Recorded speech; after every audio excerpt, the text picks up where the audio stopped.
এ পর্যায়ে আমরা জানবার চেষ্টা করব যে স্বপ্নের ব্যাপারে কিছু ইসলামিক দিক নির্দেশনা রয়েছে। আমরা যদি এই দিক নির্দেশনাগুলো, গাইডেন্সগুলো মেনে চলি, তাহলে স্বপ্ন নিয়ে আমাদের খুব একটা কনফিউশনে থাকতে হবে না। সেক্ষেত্রে প্রথম গাইডলাইন হচ্ছে অপ্রয়োজনে স্বপ্ন অন্যের সাথে শেয়ার না করা। Do not mention the dream for interpretation accept a prolific scholar or any well wisher to you. কেউ যদি খুব বড় আলেম হয়ে থাকেন, শায়েক হয়ে থাকেন, তার এলম আছে, আমল আছে, এরকম কারো কাছে শেয়ার করতে পারেন। অথবা আপনার শুভাকাঙ্ক্ষী আপনাকে ভালো অ্যাডভাইস করতে পারে, আপনাকে পছন্দ করে, এরকম লোক ছাড়া কারো কাছে স্বপ্ন শেয়ার করা যাবে না। সুনানি তিরমিজিতে স্বপ্ন অন্যের সাথে শেয়ার না করার ব্যাপারে একটি হাদিস এসছে, যেখানে আল্লাহ রাসূল সাল্লাল্লাহু আলাইহি সাল্লাম বলেছেন, লা ইয়াকুসুহা ইল্লা আলা ওয়াদ্দিন, অর্থাৎ যে তোমাকে পছন্দ করে এমন কারো কাছে ছাড়া স্বপ্ন শেয়ার করবে না। অথবা আউজি রইন, এমন লোক যে ডিসিশন দিতে পারে, he can advise you, he can provide you the right decision, এরকম লোক যদি আপনার কাছের শুভাকাঙ্ক্ষীদের মধ্যে থেকে কেউ থেকে থাকে, আপনি তার সাথে শেয়ার করতে পারেন। ওয়ালা ইউহাদ্দিসু বিহা ইল্লা লাবিবান আও হাবিবান, সে আপনার হাবিব, সে আপনার বন্ধু, সব কাছের লোক, বজম ফ্রেন্ড, আপনার শুভ কামনা করে সব সময়, এই জাতীয় লোকের কাছে আপনি স্বপ্ন শেয়ার করতে পারেন। অন্য এক বর্ণনায় এসেছে, ওয়ালা ইয়াকুসুর রুইয়া ইল্লা আলা আলিমিন আও নাসিহ, স্বপ্ন শেয়ার করতে হলে ভালো আলেমের কাছে শেয়ার করো, অথবা নাসিহ, যে তোমাকে ভালো অ্যাডভাইস করতে পারবে, উপদেশ দিতে পারবে, এরকম কারো কাছে শেয়ার করো, অন্য কারো কাছে নয়। সুনানে তিরমিজিতে এ ব্যাপারে একটি বাব রচনা করা হয়েছে, যে বাবু লা তাকুসুর রুইয়া ইল্লা আলা আলিম আও নাসিহ, আলেম বা শুভাকাঙ্ক্ষী নসিহতকারী ছাড়া কারো কাছে স্বপ্ন শেয়ার করা যাবে না। এর কারণ হচ্ছে, আমরা আগেই বলেছি যে আপনি স্বপ্নে যদি ভালো কিছু দেখে থাকেন, এটা এমন কারো কাছে যদি শেয়ার করেন যে আপনাকে পছন্দ করে না, তাহলে আপনি হিংসার শিকার হতে পারেন। সেক্ষেত্রে আমরা সূরা ইউসুফের 5 নম্বর আয়াতের কথা খেয়াল করতে পারি, যেখানে ইউসুফ আলাইহিস সালাম বলেছিলেন যে ইয ক্বালা ইউসুফু লি আবিহি ইয়া আবাতি ইন্নী রাআইতু আহাদা আশারা কাওকাবান ওয়াশ শামসা ওয়াল কমারা রাআইতুহুম লি সাজিদিন ক্বালা ইয়া বুনাইয়া লা তাকসুস রুইয়াকা আলা ইখওয়াতিকা ফায়াকিদু লাকা কাইদা। ছোট্ট ইউসুফ আলাইহিস সালাম তিনি স্বপ্নে দেখলেন যে চন্দ্র, সূর্য এবং আকাশের 11টা তারা সব কিছু ওনার সম্মানে সিজদায় লুটিয়ে পড়েছে। তো ইয়াকুব আলাইহিস সালাম ওনার ছেলেকে বললেন যে, বাবা ইউসুফ, খবরদার, সাবধান, এই স্বপ্নের কথা তুমি তোমার ভাইদেরকে বলতে যেও না। যদি তুমি তোমার ভাইদের সাথে এই চমৎকার স্বপ্নের কথা শেয়ার করো, তাহলে ফায়াকিদু লাকা কাইদা, তারা তোমাকে নিয়ে হিংসা করবে, ষড়যন্ত্র করবে। তাহলে আমরা বুঝলাম যে যার তার কাছে চাইলে আমরা স্বপ্ন শেয়ার করতে পারবো না, বরং এক্ষেত্রে বুঝে শুনে সাবধানে শেয়ার করতে হবে। এক্ষেত্রে মুস্তাদরেকে হাকিমে একটি চমৎকার হাদিস উল্লেখ হয়েছে, সেটি হচ্ছে কেন যে কারো কাছে স্বপ্ন শেয়ার করা যাবে না, করলে সমস্যা কি। সেক্ষেত্রে বলা হয়েছে যে ফাইন্না রুইয়া তাকাউ আলামা তুআব্বার, অর্থাৎ স্বপ্নের ব্যাখ্যা তেমনই হয়ে থাকে যেমন এটার ব্যাখ্যা করা হয়। এই ব্যাপারটা কিন্তু সাধারণ কোনো কথা নয়। আপনি একজনের কাছে, যার কোনো জ্ঞান নেই স্বপ্নের ব্যাপারে, হুট করে তার কাছে স্বপ্নের ব্যাখ্যা জানতে চাইলেন, আর তিনিও হুট করে এমন একটা ব্যাখ্যা করে দিল, ফলে দেখা যাবে উনি যেটা ব্যাখ্যা করেছেন সেটাই ঘটবে আপনার জীবনে। সো স্বপ্নের কথা যে কারো কাছে বলতে নেই।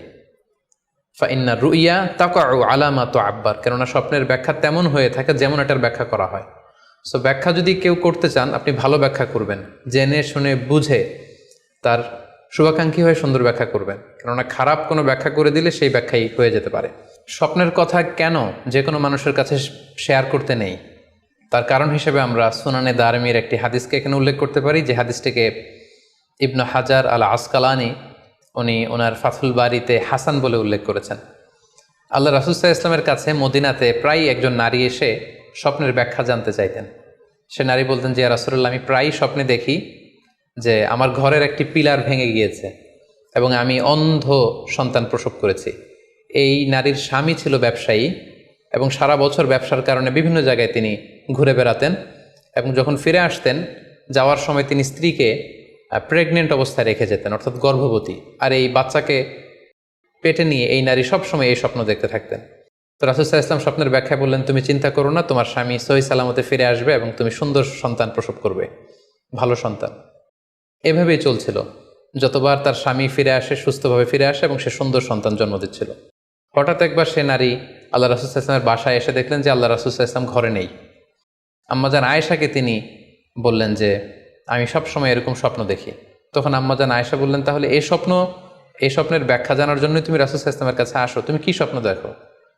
তখন সে নারী আম্মাজান আয়েশার কাছে খুলে বললেন যে আমি স্বপ্নে দেখি যে আমার ঘরের একটি পিলার ভেঙে গিয়েছে আর আমি একটি অন্ধ সন্তান প্রসব করেছি। একথা শুনে আম্মাজান আয়েশা রাদিয়াল্লাহু তাআলা আনহা অবাক হয়ে গেলেন। তিনি বললেন, তাই নাকি? তোমার স্বপ্ন যদি সত্য হয় তাহলে ঠিকই তোমার স্বামী মারা যাবে এবং তুমি একজন ফাজের পাপাচারী সন্তান প্রসব করবে। ঠিকই দেখা গিয়েছিল তার পরের বছর তার স্বামী যখন আসলো, জীবিত আসতে পারেনি, তার স্বামী ইন্তেকাল করেছিল এবং এই নারী যে সন্তান প্রসব করেছিল সেটি ছিল একটি পাপাচারী সন্তান। তো এই ঘটনা আল্লাহ রাসূল সাল্লাল্লাহু আলাইহি ওয়াসাল্লাম শুনে আম্মাজান আয়েশাকে বললেন, আয়েশা তুমি এটা ঠিক করোনি। তুমি যদি কখনো কারো স্বপ্নের ব্যাখ্যা করো, তুমি ভালো ব্যাখ্যাটা করবে, কখনো মন্দ দিক থেকে ব্যাখ্যা করবে না। হয় চুপ থাকবে, ব্যাখ্যাই করতে যাবে না, আর যদি স্বপ্নের ইন্টারপ্রিটেশন তুমি করতে চাও তাহলে ভালো ব্যাখ্যাটা করবে। সম্মানিত শুধু এজন্য যে কারো কাছে আমরা চাইলেই স্বপ্নের কথা জানাতে পারি না, বরং সে যদি আপনার শুভাকাঙ্ক্ষী হয়, সে যদি স্বপ্ন ব্যাখ্যায় পারদর্শী হয়, সে যদি ভালো আলেম হয়, তাহলে তার কাছে আপনি স্বপ্নের ব্যাখ্যা জানতে চাইতে পারেন। এক্ষেত্রে আমরা ইমাম মুহাম্মদ ইবনে সিরিনের আরও একটি চমৎকার ঘটনার কথা উল্লেখ করতে পারি। মুহাম্মদ ইবনে সিরিন উনি ছাত্রদেরকে নিয়ে একবার তালিম দিচ্ছিলেন। এ সময় হঠাৎ এক নারী এসে বললেন যে আমি স্বপ্নের ব্যাখ্যা জানতে চাই, মুহাম্মদ ইবনে সিরিন কোথায়? ছাত্ররা বলল উনি একটু বাইরে গিয়েছেন। আপনি স্বপ্নে কি দেখেছেন? মহিলাটি বলল যে আমি স্বপ্নে দেখেছি আমার ছেলে সাগর থেকে শুধু পানি পান করছে। হঠাৎ সে মজলিস থেকে এক ছাত্র বলল, তাই নাকি? আপনি যদি এই স্বপ্ন দেখে থাকেন তাহলে আপনার বাচ্চাটা মারা যাবে। ইমাম মুহাম্মদ ইবনে সিরিন পরবর্তীতে যখন আসলেন, এসে ছাত্রদের কাছে যখন জানতে পারলেন, তখন তিনি বললেন যে তুমি কেন এই স্বপ্নের ব্যাখ্যা করেছ? কারণ সাগরের লোনা পানি এটা যে সবসময় অযোগ্য, পানের অযোগ্য, ব্যাপারটা এমনটা নয়। সাগরের ভেতরে তো মণিমুক্তাও আছে। বরং আমি হলে ব্যাখ্যা করতাম যে তোমার ছেলে সাগর থেকে পানি খাচ্ছে, তোমার ছেলে অনেক বড় আলেম হবে। কিছুদিন পরে আরেক লোক এসে মুহাম্মদ ইবনে সিরিনের কাছে জানতে চাইলেন যে আমি স্বপ্নে দেখছি যে আমার ছেলে সাগর থেকে শুধু পানি নিয়ে খাচ্ছে। তিনি বললেন, আশা করা যায় তোমার ছেলে অনেক বড় আলেম হবে।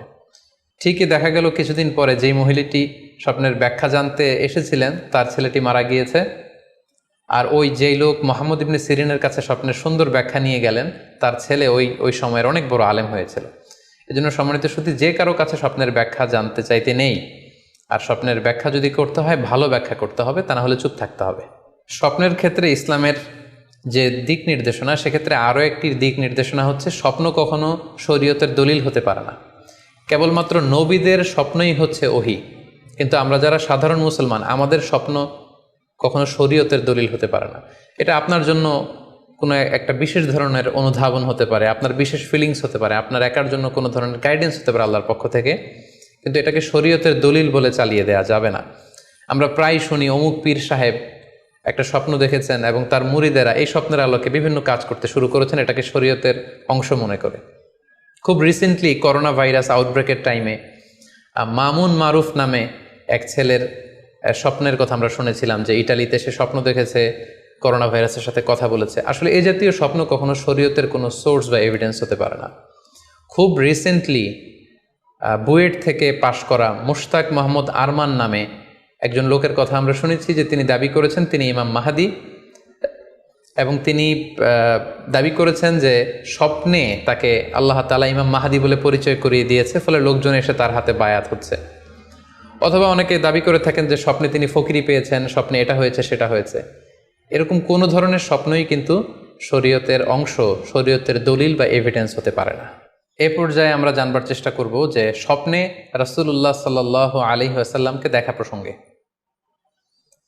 অনেকে স্বপ্নে আল্লাহ রাসূল সাল্লাল্লাহু আলাইহি ওয়াসাল্লামকে দেখেন, এবং আসলে রাসূল সাল্লাল্লাহু আলাইহি ওয়াসাল্লামকে স্বপ্নে দেখেন কিনা এ ব্যাপারে তাদের মধ্যে অনেক প্রশ্ন থেকে থাকে। এক্ষেত্রে আমরা সহিহ বুখারীর একটি চমৎকার হাদিস উল্লেখ করতে পারি, যেখানে আল্লাহ রাসূল সাল্লাল্লাহু আলাইহি ওয়াসাল্লাম ইরশাদ করেছেন, মান রাআনি ফিল মানামি ফাকাদ রাআনি। যে আমাকে স্বপ্নে দেখলো, আল্লাহ রাসূল সাল্লাল্লাহু আলাইহি ওয়াসাল্লাম নিজে বলছেন যে আমাকে স্বপ্নে দেখলো সে আসলেই আমাকেই দেখলো। কারণ ফা ইন্না শাইতানা লা ইয়াতামাসসালু ফি সূরাতি, শয়তান কখনো আমার আকৃতি, আমার শেপ ধারণ করতে পারে না। অর্থাৎ আপনি যদি রাসূল সাল্লাল্লাহু আলাইহি ওয়াসাল্লামকে স্বপ্নে দেখেন তাহলে আপনি রাসূল সাল্লাল্লাহু আলাইহি ওয়াসাল্লামকেই দেখেছেন, আপনি শয়তানকে দেখেননি। কারণ শয়তান কখনো রাসূল সাল্লাল্লাহু আলাইহি ওয়াসাল্লামের আকৃতি ধারণ করতে পারে না। তাহলে এই হাদিসের আলোকে আমরা বুঝলাম শয়তান কখনো আল্লাহ রাসূল সাল্লাল্লাহু আলাইহি ওয়াসাল্লামের আকৃতি বা শেপ ধারণ করতে পারে না। তখন প্রশ্ন হচ্ছে, আসলে আপনি রাসূল সাল্লাল্লাহু আলাইহি ওয়াসাল্লামকে দেখেছেন নাকি অন্য কাউকে দেখেছেন? শয়তান হয়তো রাসূল সাল্লাল্লাহু আলাইহি ইসলামের আকৃতি ধারণ করলো না, একজন সুশ্রী বয়োবৃদ্ধ সুন্দর আকৃতির মানুষের চেহারা ধারণ করে শয়তান এসে বলল যে আমি আল্লাহ রাসূল। তখন আপনি কিভাবে বুঝবেন যে আপনি রাসূল সাল্লাল্লাহু আলাইহি ইসলামকে দেখেছেন নাকি শয়তানের ধারণ করা অন্য কোনো মানুষের আকৃতিতে কাউকে আপনি দেখেছেন? সেক্ষেত্রে বোঝার মাধ্যম হচ্ছে আল্লাহ রাসূল সাল্লাল্লাহু আলাইহি ইসলামের দাড়ি কেমন ছিল, চেহারা কেমন ছিল, চুল কেমন ছিল, দৈহিক গড়ন কেমন ছিল, আকৃতি কেমন ছিল, এগুলো কিন্তু আমরা হাদিস থেকে পাই, কিংবা শামায়েলে তিরমিজিতে রাসূল সাল্লাল্লাহু আলাইহি ইসলামের বডি স্ট্রাকচার, ওনার চেহারা, ওনার অবয়বের ব্যাপারে বর্ণনা পাই। আপনি স্বপ্নে যাকে দেখেছেন তার চেহারা, আকৃতি এবং বর্ণনা যদি রাসূল সাল্লাল্লাহু আলাইহি ইসলামের দৈহিক বর্ণনার সাথে মিলে যায়, তাহলে বোঝা যাবে যে আপনি আসলেই আল্লাহ রাসূল সাল্লাল্লাহু আলাইহি সাল্লামকে দেখেছেন। কিন্তু আপনি স্বপ্নে দেখা মানুষটি, তার চেহারার সাথে যদি রাসূল সাল্লাল্লাহু আলাইহি ইসলামের চেহারার যে বর্ণনা সেটির সাথে যদি কোনো মিল না থাকে, যদি তার চেহারা রাসূল সাল্লাল্লাহু আলাইহি ইসলামের চেহারার মতো না হয়, শামায়েলে তিরমিজিতে যে বর্ণনা আছে সেরকম যদি না হয়, তাহলে বোঝা যাবে আপনি রাসূল সাল্লাল্লাহু আলাইহি ইসলামকে দেখেননি, বরং অন্য কাউকে দেখেছেন। এক্ষেত্রে আমরা মুহাম্মদ ইবনে সিরিনের ঘটনা উল্লেখ করতে পারি। ওনার কাছে কেউ এসে যদি বলতো যে আমি স্বপ্নে আল্লাহ রাসূল সাল্লাল্লাহু আলাইহি ইসলামকে দেখেছি, তখন মুহাম্মদ ইবনে সিরিন জিজ্ঞেস করতেন, তুমি কি দেখেছো বলো তো? তুমি যাকে দেখেছো তার দাড়ি কেমন, তার চেহারা কেমন, তার চোখ নাক কেমন, তার গড়ন কেমন? তখন ওই ব্যক্তি যখন বর্ণনা দিত, আর সেই বর্ণনা যখন আল্লাহ রাসূল সাল্লাল্লাহু আলাইহি ইসলামের আকৃতির সাথে মিলে যেত, তখন মুহাম্মদ ইবনে সিরিন বলতেন, তুমি ঠিকই স্বপ্নে আল্লাহ রাসূল সাল্লাল্লাহু আলাইহি ইসলামকে দেখেছো। কিন্তু ওই ব্যক্তির বর্ণনা যদি এমন হতো যে না, এর সাথে রাসূল সাল্লাল্লাহু আলাইহি ইসলামের হাদিসে বা শামায়েলে তিরমিজিতে রাসূল সাল্লাল্লাহু আলাইহি ইসলামের দেহের যে বর্ণনা, এটার সাথে কোনো মিল নেই, তখন মুহাম্মদ ইবনে সিরিন বলতেন, না, তুমি স্বপ্নে আল্লাহ রাসূল সাল্লাল্লাহু আলাইহি ইসলামকে দেখোনি, বরং তুমি অন্য কাউকে দেখেছো। এ পর্যায়ে আমরা জানবার চেষ্টা করব যে যুগে যুগে কারা স্বপ্ন ব্যাখ্যায় খুব পারদর্শী ছিলেন। নবীদের মধ্যে সাইয়েদনা ইউসুফ আলাইহিস সালাম, তিনি সবচেয়ে ভালো স্বপ্নের ব্যাখ্যা করতে পারতেন। সাহাবাদের মধ্যে সাইয়েদনা আবু বকর রাদিয়াল্লাহু তাআলা আনহু চমৎকার স্বপ্নের ব্যাখ্যা করতে পারতেন, এবং তাবিঈদের মধ্যে মুহাম্মদ ইবনে সিরিন চমৎকার স্বপ্নের ব্যাখ্যা করতে পারতেন। আর বলার অপেক্ষা রাখে না যে অবশ্যই আল্লাহ রাসূল সাল্লাল্লাহু আলাইহি ইসলাম তিনিও চমৎকার স্বপ্নের ব্যাখ্যা করতে পারতেন। সহিহ মুসলিমে, সুনানে আবু দাউদে একটা হাদিস এসছে যে আল্লাহ রাসূল সাল্লাল্লাহু আলাইহি ইসলাম ফজরের সালাতের পরে তাসবিহ শেষে সাহাবাদের কাছে জানতে চাইতেন যে গতকাল রাতে কে কি স্বপ্ন দেখেছো আমার কাছে বলো, আমি সেই স্বপ্নের ইন্টারপ্রিটেশন তোমাদেরকে জানাবো।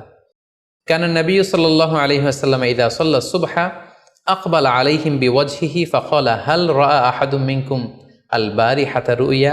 সহিহ মুসলিমের বর্ণনা, ফজরের নামাজের পর তিনি প্রত্যেকদিন জিজ্ঞেস করতেন, গতকাল রাতে কেউ কি কোনো ভালো স্বপ্ন দেখেছো?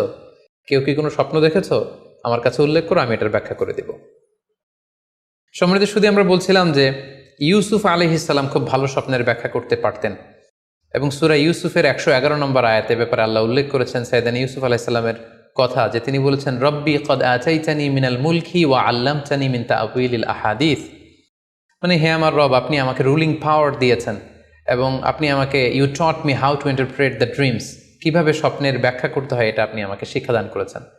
এবং সূরা ইউসুফে আমরা জানি যে 3টি স্বপ্নের কথা সেখানে উল্লেখ রয়েছে। ইউসুফ আলাইহিস সালাম নিজেই একটি স্বপ্ন দেখেছিলেন ছোটবেলায়, তারপর দুজন প্রিজনার ইউসুফ আলাইহিস সালামের সাথে জেলখানায় ছিল, তাদের 2টা স্বপ্নের ব্যাখ্যা তিনি করে দিয়েছেন, এবং মিশরের তৎকালীন যে রাজা কিং, সেই কিং এর স্বপ্নের ব্যাখ্যাও সাইয়েদনা ইউসুফ আলাইহিস সালাম করে দিয়েছিলেন। সাহাবীদের মধ্যে সাইয়েদনা আবু বকর রাদিয়াল্লাহু তাআলা আনহু চমৎকার স্বপ্নের ব্যাখ্যা করতে পারতেন, এবং আল্লাহ রাসূল সাল্লাল্লাহু আলাইহি ওয়াসাল্লাম মাঝে মাঝে ইচ্ছা করে আবু বকর রাদিয়াল্লাহু তাআলা আনহুর কাছে স্বপ্নের ব্যাখ্যা জানতে চাইতেন, এবং আবু বকর রাদিয়াল্লাহু তাআলা আনহু নিজেও মাঝে মাঝে ইচ্ছা করে রাসূল সাল্লাল্লাহু আলাইহি ওয়াসাল্লামের কাছে বলতেন যে ইয়া রাসূলুল্লাহ, এই স্বপ্নের ব্যাখ্যাটা আমি করি। আল্লাহ রাসূল সাল্লাল্লাহু আলাইহি ওয়াসাল্লাম তখন আবু বকর রাদিয়াল্লাহু তাআলা আনহুকে স্বপ্নের ব্যাখ্যা করার অনুমতি প্রদান করতেন। এক্ষেত্রে আমরা আল খাসাইসুল কুবরা, জালালউদ্দিন সুয়ুতির লেখা, সেখানকার একটি বর্ণনার কথা উল্লেখ করতে পারি, যেখানে আল্লাহ রাসূল সাল্লাল্লাহু আলাইহি সাল্লাম আবু বকর রাদিয়াল্লাহু তাআলা আনহুর কাছে একটি স্বপ্নের উল্লেখ করলেন। বললেন, আবু বকর, আমি গত রাতে স্বপ্নে দেখেছি যে তুমি আর আমি দুজন মিলে দৌড় প্রতিযোগিতা করছি, এবং দেখলাম যে আমি তোমার 2.5 গজ সামনে, তুমি আমার 2.5 গজ পেছনে, অর্থাৎ আমি এই দৌড় প্রতিযোগিতায় বিজয় লাভ করেছি এবং তুমি আমার 2.5 হাত পেছনে। এর ব্যাখ্যা কি হতে পারে? তখন সাইয়েদনা আবু বকর রাদিয়াল্লাহু তাআলা আনহু বললেন, ইয়া রাসূলুল্লাহ, আমার মনে হচ্ছে যে আপনি আমার আগে পৃথিবী থেকে বিদায় নেবেন, এবং আপনার ইন্তেকালের 2.5 বছর পরে আমি পৃথিবী থেকে বিদায় নিব। অর্থাৎ আপনি আমার 2.5 বছর আগে পৃথিবী ছাড়বেন, আর আমি আপনার 2.5 বছর পরে পৃথিবী ছাড়ব। এবং আমরা যদি বাস্তবতা এবং ইতিহাস খেয়াল করি, তাহলে আমরা সেটাই দেখব যে আল্লাহ রাসূল সাল্লাল্লাহু আলাইহি সাল্লামের ইন্তেকালের 2.5 বছর পরে সাইয়েদনা আবু বকর রাদিয়াল্লাহু তাআলা আনহু তিনি ইন্তেকাল করেছিলেন। সাইয়েদেনা আবু বকর রাদিয়াল্লাহু তাআলা আনহুর স্বপ্ন ব্যাখ্যার পারদর্শিতা নিয়ে আমরা এক্ষেত্রে মুস্তাদরেকে হাকিমের একটি হাদিস উল্লেখ করতে চাই, যেখানে এই হাদিসটি মুস্তাদরেকে হাকিমেও এসেছে, সুনানে আবু দাউদেও এসেছে এবং হাদিসটি সহিহ। আম্মা জান আয়েশা রাদিয়াল্লাহু তাআলা আনহা উনি একটি স্বপ্ন দেখলেন যে আকাশ থেকে 3টি চাঁদ ওনার ঘরে খসে পড়েছে, এবং এই স্বপ্ন দেখে তিনি ওনার পিতা আবু বকর রাদিয়াল্লাহু তাআলা আনহুকে জিজ্ঞেস করলেন যে আমি স্বপ্নে দেখেছি যে আকাশের 3টি চাঁদ এসে আমার ঘরে পড়েছে, এর ব্যাখ্যা কি হতে পারে? তখন আবু বকর রাদিয়াল্লাহু তাআলা আনহু ওনার কন্যা আম্মা জান আয়েশা রাদিয়াল্লাহু তাআলা আনহাকে বললেন যে এই স্বপ্নের ব্যাখ্যা হচ্ছে এই পৃথিবীর 3জন মানুষের কবর তোমার ঘরে অবস্থিত হবে। সুবহানাল্লাহ বিহামদি। এবং আমরা জানি যে আল্লাহ রাসূল সাল্লাল্লাহু আলাইহি ওয়াসাল্লাম যখন ইন্তেকাল করলেন তখন আল্লাহ রাসূল সাল্লাল্লাহু আলাইহি ওয়াসাল্লামকে কবর দেওয়া হয়েছিল আম্মা জান আয়েশা রাদিয়াল্লাহু তাআলা আনহার ঘরে। এবং তখন আবু বকর রাদিয়াল্লাহু তাআলা আনহু বলেছিলেন যে আয়েশা, তোমার কি মনে আছে তুমি যে একটা স্বপ্নের ব্যাখ্যা আমার কাছে জানতে চেয়েছিলে যে 3টি আকাশের চাঁদ তোমার ঘরে খসে পড়েছে, এই দেখো আল্লাহ রাসূল সাল্লাল্লাহু আলাইহি ওয়াসাল্লামের কবর তোমার ঘরে হয়েছে, তুমি জেনে রেখো যে 3টা চাঁদের শ্রেষ্ঠ চাঁদ হচ্ছে এটি। এবং আমরা এও জানি যে আবু বকর রাদিয়াল্লাহু তাআলা আনহু ইন্তেকালের পরে আম্মা জান আয়েশার ঘরেই কবর হয়েছে, এবং ওমরে ফারুকের কবরও আম্মা জান আয়েশা রাদিয়াল্লাহু তাআলা আনহুর ঘরেই অবস্থিত। তাহলে এই হাদিসগুলোর আলোকে আমরা বুঝতে পারি যে সাহাবাদের মধ্যে আবু বকর রাদিয়াল্লাহু তাআলা আনহু ছিলেন স্বপ্ন ব্যাখ্যায় সবচেয়ে পারদর্শী। তাবিঈদের মধ্যে স্বপ্ন ব্যাখ্যায় সবচেয়ে পারদর্শী ছিলেন মুহাম্মদ ইবনে সিরিন। আমরা ওনার নাম প্রায় শুনে থাকি। তিনি স্বপ্ন ব্যাখ্যার ক্ষেত্রে খুব এক্সপার্ট ছিলেন।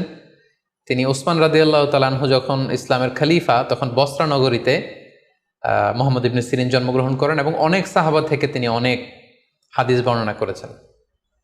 এবং তিনি ইমাম আবু হানিফা আলাইহি রাহমার সমসাময়িক ছিলেন।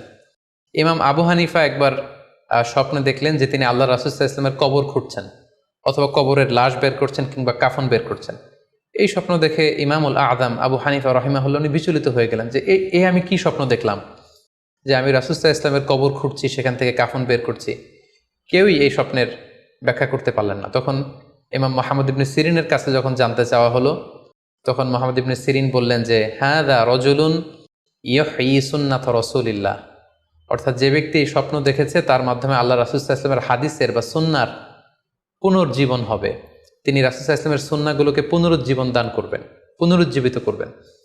এবং বাস্তবে আমরা এটাই দেখেছি যে ইমাম আবু হানিফার চিন্তা, ওনার থট, ওনার মাযহাব গোটা বিশ্বে সমৃদ্ধি লাভ করেছে, মানুষ এটাকে গ্রহণ করেছে। ওনার বুদ্ধিবৃত্তিক যে চিন্তা, ওনার ফিকহি ইস্তেমবাদগুলো গোটা বিশ্বে আল্লাহ রাসূল সাল্লাল্লাহু আলাইহি ওয়াসাল্লামের হাদিসগুলোকে আরও প্রাণবন্তভাবে মুসলিম উম্মার কাছে রিপ্রেজেন্ট করেছে। আমরা আপাত দৃষ্টিতে মনে হচ্ছিল যে এটা একটা খারাপ স্বপ্ন, যে ইমাম আবু হানিফা তিনি রাসূল সাল্লাল্লাহু আলাইহি ওয়াসাল্লামের কবর খুঁড়ছেন, লাশ বের করছেন বা কাফন বের করছেন। কিন্তু মুহাম্মদ ইবনে সিরিন চমৎকার ব্যাখ্যা করেছেন যে হাযা রাজুলুন ইউহয়ি সুন্নাত রাসূলিল্লাহ, এই লোক তো এমন লোক হবে যে রাসূল সাল্লাল্লাহু আলাইহি ওয়াসাল্লামের সুন্নাহকে পুনরুজ্জীবন দান করবে। এই পর্যায়ে আমরা জানবার চেষ্টা করব যে কোরআন সুন্নাহর আলোকে বিভিন্ন সিম্বল বা প্রতীক বা চিহ্নের দিকে খেয়াল রেখে স্বপ্নের ব্যাখ্যা করা। আমরা বলেছিলাম যে কিছু কিছু স্বপ্ন আছে খুব সফিস্টিকেটেড, সিম্বলিক বা আইকনিক, যেখানে কোনো ইঙ্গিত দেয়া হচ্ছে, ইঙ্গিতবহ, এবং যেটার ইন্টারপ্রিটেশন না করলে এটা দিয়ে আসলে কি বোঝানো হচ্ছে এটা বোঝা যায় না। সেক্ষেত্রে কোরআন সুন্নাহর আলোকে, স্কলারদের অভিজ্ঞতার আলোকে কিছু আইকন বা সিম্বল, এগুলোর মিনিং কি হতে পারে সে ব্যাপারে আমরা জানবার চেষ্টা করব। এক্ষেত্রে আমরা বলবো যে কেউ যদি স্বপ্নে রশি দেখে, স্বপ্নে যদি সে রশি দেখে তাহলে এটা গুড সাইন। এটা কেমন যেন আল্লাহর সাথে একটা প্রতিশ্রুতির সাথে সম্পৃক্ত, কারণ আল্লাহ তাআলা কোরআনে ইরশাদ করেছেন ওয়াতাসিমু বিহাবলিল্লাহি জামিআ। আরবিতে রশি আরবি হচ্ছে হাবল, মানে ওয়াতাসিমু বিহাবলিল্লাহি জামিআ, তোমরা আল্লাহর রজ্জু বা রশিকে আঁকড়ে ধরো। তাহলে রশি দেখা মানে এখানে আমরা আল্লাহর ওয়াদাগুলো যেন পূরণ করি, আল্লাহর আনুগত্য যেন আমরা প্রপারলি করতে পারি, এটা ইঙ্গিত করছে। এরপর স্বপ্নে যদি আমরা কাক দেখি, এটা সাধারণত একটা নেগেটিভ সাইন বহন করে, কারণ কাককে আল্লাহ রাসূল সাল্লাল্লাহু আলাইহি ওয়াসাল্লাম ফাসিক বা ফুয়াইসিক বলেছেন। সো আমরা যদি স্বপ্নে কাক দেখি, এটাকে আমরা পজিটিভ কোনো সাইন মনে না করে নেগেটিভ সাইন মনে করতে পারি। তৃতীয়ত, আমরা যদি স্বপ্নে লম্বা কাপড় দেখি, এটা গুড সাইন। কারো গায়ে যদি লম্বা জামা থাকে তাহলে এটা গুড সাইন, আর খাটো জামা থাকলে সাধারণত এটা নেগেটিভ সাইন।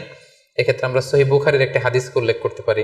আল্লাহর হাবিব সাল্লাল্লাহু আলাইহি ওয়াসাল্লাম বলেছেন যে আমার সামনে অনেক মানুষকে পেশ করা হলো, তাদের কারো জামা নাভি পর্যন্ত, কারো জামা হাঁটু পর্যন্ত, কারো জামা পা পর্যন্ত। আর সেক্ষেত্রে ওমরে ফারুককে দেখলাম যে এত লম্বা জামা পরে সে হেঁটে যাচ্ছে, সে তার জামা টেনে টেনে নিয়ে যাচ্ছে। তো সাহাবারা বললেন, মা আউয়ালতাহু ইয়া রাসূলুল্লাহ, হে আল্লাহ রাসূল, আপনার এই স্বপ্ন থেকে আপনি কি বোঝাতে চাইলেন? আল্লাহ রাসূল সাল্লাল্লাহু আলাইহি ওয়াসাল্লাম বললেন, আউয়ালতুহু আদ-দীন, এটা দ্বারা আমি দিনদারি বোঝাতে চাইলাম। অর্থাৎ যার জামা লম্বা তার মানে তার তাকওয়া বেশি বা তার দিনদারি বেশি। আর স্বপ্নে যদি কারো জামা খুব ছোট খাটো বা জামাহীন অবস্থায় কাউকে দেখা হয়, এটা সাধারণত তার দিনদারি কমে যাচ্ছে বা তার তাকওয়া is decreasing day after day, এটার একটা সাইন বহন করে। পাশাপাশি দুধ, স্বপ্নে যদি কেউ দেখে সে দুধ খাচ্ছে, এটা একটা ভালো সাইন। স্বপ্নে দুধ খেতে যদি দেখা হয় তাহলে তার জ্ঞান বৃদ্ধি পাবে বলে এটা একটা সাইন বা আলামত বহন করে। সেক্ষেত্রেও আমরা বুখারীর একটা হাদিস উল্লেখ করতে পারি, যেখানে আল্লাহ রাসূল সাল্লাল্লাহু আলাইহি ওয়াসাল্লাম একটা স্বপ্নের কথা সাহাবাদেরকে শেয়ার করছিলেন। তিনি বললেন যে, আমাকে এক বাটি দুধ দেয়া হলো, আমি সেখান থেকে দুধ খেলাম, তারপর দেখলাম যে আমার আঙ্গুল থেকে দুধ বের হচ্ছে, আর সেখানে যে অবশিষ্ট দুধ রয়ে গেল সেটা আমি ওমরে ফারুকের মুখে দিলাম। ওমরে ফারুক সেই অবশিষ্ট দুধটা খেলো। এই স্বপ্নের কথা শুনে সাহাবারা বললেন, মা আউয়ালতা বিহি ইয়া রাসূলুল্লাহ, হে আল্লাহ রাসূল, এটা দিয়ে আপনি কি ব্যাখ্যা করলেন? ফামা আউয়ালতাহু ইয়া রাসূলুল্লাহ, আল্লাহ রাসূল সাল্লাল্লাহু আলাইহি ওয়াসাল্লাম বললেন, আল ইলম, এটা দিয়ে আমি জ্ঞানের ব্যাখ্যা করেছি। অর্থাৎ দুধ হচ্ছে জ্ঞানের প্রতীক।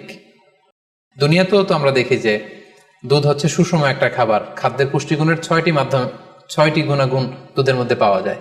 সো কেউ যদি স্বপ্নে দেখেন যে তিনি দুধ পান করছেন, আশা করা যায় এটা তার জন্য ভালো সাইন, তার জ্ঞান বাড়বে বলে আমরা ধারণা করতে পারি। এবার স্বপ্নে যদি কেউ দেখে যে সে আজান দিচ্ছে, এটাও ভালো সাইন। স্বপ্নে আজান দেয়া এটা সাইন হচ্ছে সে হয়তো অচিরে হজ করতে যাবে। হজের সাথে আজানের কি সম্পর্ক? এর কারণ হচ্ছে সূরা হজ্জে আল্লাহ তাআলা সাইয়েদনা ইব্রাহিম আলাইহিস সালামকে যখন বলেছিলেন যে তুমি হজ শুরু করো, তখন তিনি বলেছিলেন, ইব্রাহিম তুমি আজান দাও, ওয়া আযযিন ফিন নাসি বিল হজ্জ ইয়াতুকা রিজালা ওয়া আলা কুল্লি দামির ইয়াতিনা মিন কুল্লি ফাজ্জিন আমিক। অর্থাৎ হে ইব্রাহিম তুমি আজান দাও।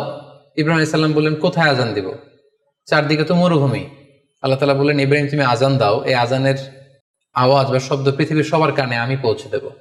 তো সাইয়েদনা ইব্রাহিম আলাইহিস সালাম তখন হজের আজান দিলেন বা ঘোষণা দিলেন। আজান শব্দের অর্থ হচ্ছে অ্যানাউন্স, টু অ্যানাউন্স, মানে ঘোষণা দেয়া। সো আপনি যদি স্বপ্নে দেখেন যে আপনি আজান দিচ্ছেন বা কেউ আজান দিচ্ছে, তাহলে সে অচিরে হজ করবে বা হজ রিলেটেড কোনো একটা ব্যাখ্যা হতে পারে।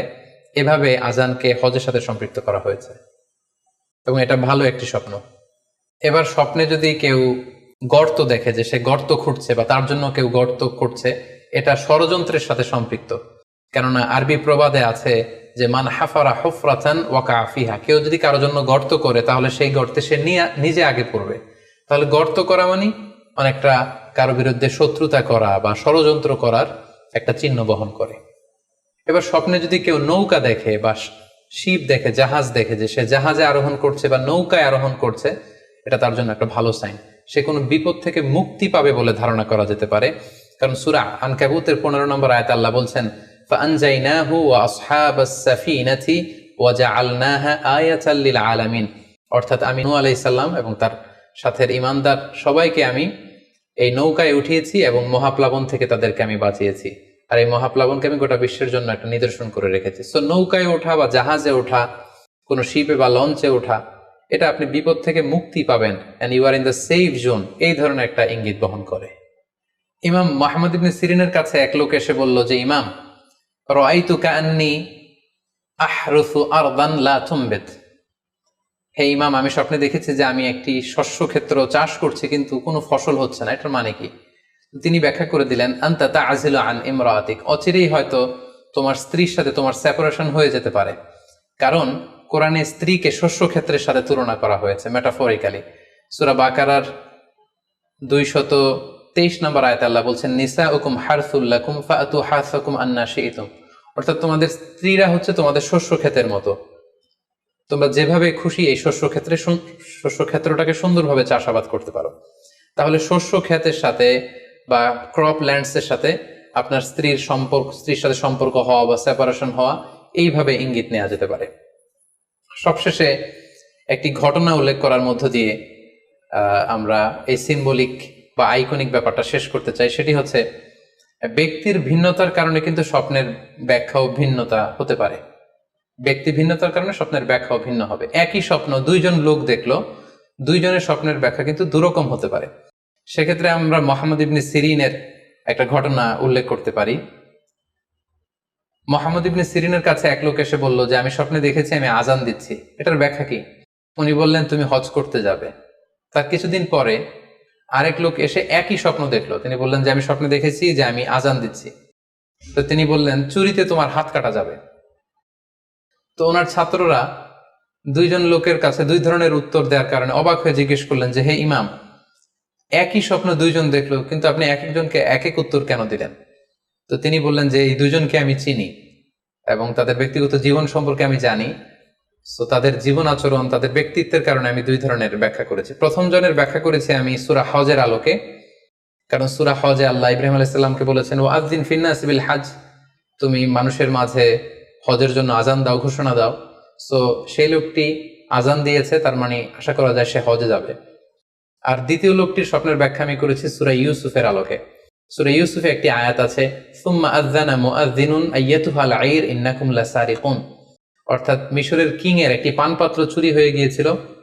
ইউসুফ আলাইহিস সালাম ইচ্ছা করে সেটা তার ভাই ইয়ামিনের খাদ্যের প্যাকেটের ভেতরে ঢুকিয়ে দিয়েছিলেন। আর তখন সেখানকার স্টাফরা বা সৈনিকেরা আজান দিয়েছিল, মানে ঘোষণা দিয়ে বলেছিল হে ক্যারাভান, হে কাফেলার লোকেরা, তোমরা চুরি করেছো। তো তিনি মুহাম্মদ ইবনে সিরিন বললেন যে দ্বিতীয় লোকটার ব্যাপারে আমি জানি, সে আসলে অসাধু একজন লোক এবং তার ক্ষেত্রে সে স্বপ্নে যেহেতু আজান দিতে দেখেছে, সে কখনো হজে যাবে না, বরং সূরা ইউসুফের আলোকে চুরিতে তার হাত কাটা যাবে। তো এভাবে আমরা কোরআন সুন্নাহর আলোকে বা স্কলারদের যে অভিব্যক্তি সেগুলোর আলোকে স্বপ্নের মধ্যে থেকে যেগুলো সিম্বলিক, আইকনিক, যেগুলো ইঙ্গিতবহ, এগুলোর ব্যাখ্যা আমরা এভাবে করতে পারি। সম্মানিত শুধু এই ছিল স্বপ্ন নিয়ে আমাদের আজকের আলোচনা। আমরা এই আলোচনা থেকে বুঝতে পারলাম যে স্বপ্ন তিন ধরনের হতে পারে। কোনোটা আল্লাহ দেখান দিক নির্দেশনার জন্য বা সুসংবাদ স্বরূপ, কোনোটা শয়তানের পক্ষ থেকে ভয় দেখানোর জন্য, আর কোনোটা হচ্ছে আমাদের চিন্তা ভাবনার প্রতিচ্ছবি। আর স্বপ্ন যতটা সম্ভব অন্যের কাছে না শেয়ার করতে পারলেই ভালো। বিশেষ করে যদি আপনি ভয়ঙ্কর দুঃস্বপ্ন দেখে থাকেন, সেক্ষেত্রে এমন লোকের কাছে আপনি শেয়ার করুন যে আপনাকে পছন্দ করে, যার কোরআন সুন্নাহর জ্ঞান আছে, যার মধ্যে এলেম আছে, আমল আছে। আর আপনারা আপনাদের কারো কাছে যদি আপনাদের ফ্রেন্ডস অ্যান্ড ফ্যামিলির কেউ বা আশেপাশের কেউ এসে যদি হুট করে তার স্বপ্নের কথা বলে দেয়, আপনি হুট করে তার ইন্টারপ্রিটেশন বা ব্যাখ্যা করতে যাবেন না। আপনি বেটার হয় যে আপনি চুপ থাকবেন, অথবা আপনি যদি ব্যাখ্যা করতে চান তাহলে ভালো ব্যাখ্যা করবেন। আল্লাহ তাআলা আমাদের সবাইকে কথাগুলো বুঝার ও আমল করার তৌফিক দান করুক। হাযা মা ইনদি ওয়াল ইলমু ইনদাল্লাহ আলাইহি তাওয়াক্কালতু ওয়া ইলাইহি উনীব। ওয়াসসালামু আলাইকুম ওয়া রাহমাতুল্লাহি ওয়া বারাকাতুহু।